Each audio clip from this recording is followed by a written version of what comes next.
ঘুমানোর আগে এই আমলটি একবার করুন। কোরআনের কসম, ফেরেশতা বিছানায় ৮০ লক্ষ টাকা রেখে যাবে।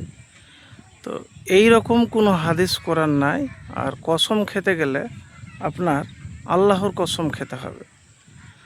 আর ফেরেশতা বিছানায় এসে টাকা রেখে যাবে, এইগুলি হলো অবাস্তব কথা। আমল করতে পারেন, মেহনত করেন, ইনশাআল্লাহ আপনার অভাব অনটন দূর হবে। তো এটা কখনো বিশ্বাস করবেন না।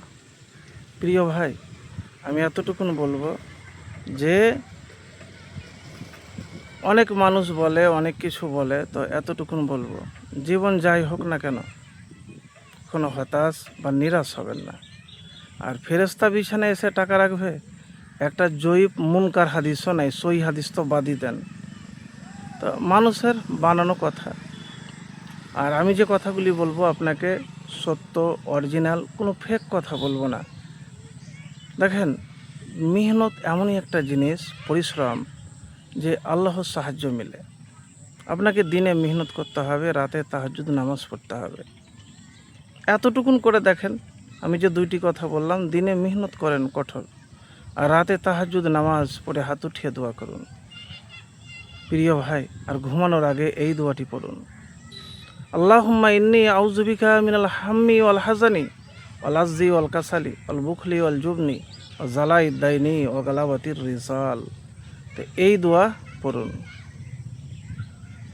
আল্লাহুম্মা সাল্লি আলা মুহাম্মাদিন ওয়া আলা আলি মুহাম্মাদ কামা সাল্লাইতা আলা ইব্রাহিমা ওয়া আলা আলি ইব্রাহিমা ইন্নাকা হামিদুম মাজিদ।